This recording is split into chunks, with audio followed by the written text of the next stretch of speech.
Hello friends, I am Aprati. Welcome back to our channel plants space. ये है फरक्रिया plant, जिसको जल्दी में हम फरकेरिया प्लांट कह देते हैं। हमने आपसे पहले भी कहा है, बस इसमें स्पेलिंग में थोड़ा सा डिफरेंस होता है। ये जो प्लांट है इसकी और भी वैरायटी होती हैं, जैसे कि ये cream white and green shade वाला प्लांट है, तो ये है फरक्रिया फोटिडा प्लांट। और इसी में ही ग्रीन लीव्स वाला प्लांट भी आता है, जिसके बारे में भी हमने वीडियो शेयर की हुई है। डिस्क्रिप्शन बॉक्स में आप वीडियो ज़रूर चेक कीजिए। ये प्लांट कई सालों से इसी पॉट में लगा हुआ है। अगर आपने हमारी इस प्लांट के बारे में लास्ट वीडियोस चेक की हैं तो आपने देखा ही होगा। और ये 8 इंचेस का छोटा सा पॉट है। इन प्लांट्स में जो पुरानी पत्तियां होती हैं, चाहे अगेव प्लांट हो, चाहे ये फरक्रिया प्लांट हो, चाहे इस तरह का कोई भी प्लांट हो, जो पुरानी पत्तियां होती हैं वो कुछ इस तरह से धीरे धीरे बेकार होना शुरू हो जाती हैं और इसीलिए हमें इनको हटाना होता है। आप इसकी फ्रेश लीव्स देख सकते हैं, ये एकदम ठीक हैं और ना ही इसमें कोई कट है, ना ही कोई ये पत्तियां बेकार हो रही हैं। ये प्लांट बहुत ज़्यादा केयर नहीं मांगता है, बस कुछ बातों का ध्यान रखना होता है। अब ये जो लीफ है ये बंदरों ने तोड़ दी है, क्योंकि जब बंदरों को कुछ और नहीं मिलता तो उन्हें नुकसान करना होता है। और कुछ प्लांट हम आगे की तरफ रखते हैं अपने गार्डन में, क्योंकि जहां बंदर सबसे ज़्यादा नुकसान करते हैं, तो इस तरह के प्लांट्स को वो ज़्यादा डिस्टर्ब नहीं करते। लेकिन जब उनको कुछ नहीं मिलता तो बैठे बैठे यही पत्तियां वो फाड़ देते हैं, तोड़ देते हैं, और वो आप देख ही सकते हैं। अब जो इसकी नीचे की पत्तियां हैं, धीरे धीरे उनकी टिप ब्राउन होने लगती है। तो इसमें आपको इसको कैसे ठीक रखना है? तो प्लांट को ठीक रखने के लिए, सुंदर दिखाने के लिए, जो इसमें पहले की लीव्स हैं, यानी कि जो लीव्स पुरानी हो चुकी हैं, उनको आपको टाइम टू टाइम कट कर देना चाहिए। इससे प्लांट की सुंदरता भी बढ़ती है। और जो इसमें बेबी प्लांट्स बनते हैं, अब इसमें बेबी प्लांट्स बनेंगे तो जगह तो इसमें कहीं है नहीं, तो इसीलिए ये कुछ लीव्स हटानी होती हैं जहाँ से इसमें बेबी प्लांट्स बन सकें। अब इस तरह से ये इसकी पुरानी जो पत्तियाँ सूख जाती हैं वो इतनी टाइट होती हैं कि देखिए एकदम से हाथ से नहीं हटाई जाती, इनको कट ही किया जाता है। और ये कितनी थिक है ये आप देख ही सकते हैं। हमारे एक व्यूअर ने पूछा था क्या इनकी पत्तियों को भी हम ग्रो कर सकते हैं जैसे स्नेक प्लांट की? तो इनकी पत्तियों को ग्रो नहीं कर सकते हैं, इसको आप बेबी प्लांट से ही प्रोपगेट कर सकते हैं।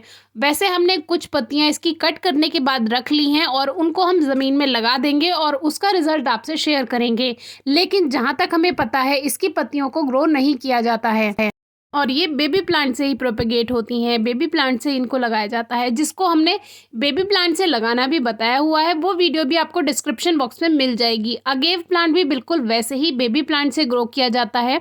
तो अब हम इसके जो पुरानी सारी पत्तियां हैं नीचे नीचे की, वो सभी कट कर देंगे।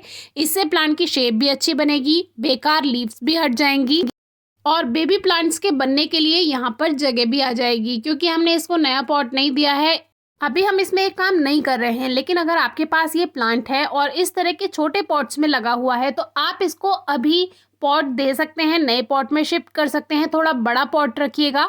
और इस तरह के जो प्लांट्स होते हैं जिनकी रूट्स को फंसने में पॉट में दिक्कत होती है, बाद में इसको बाहर निकालने में दिक्कत होती है, तो कोशिश कीजिए उनको खुले पॉट्स में आप लगाएं।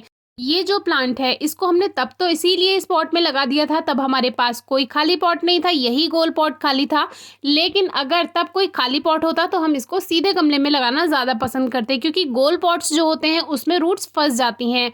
तो अब तो या तो ये गमला फोड़ कर ही निकलेगा या फिर इसको देखते हैं किस तरह से निकाला जाएगा। कभी शिफ्ट करेंगे तो आपसे शेयर करेंगे।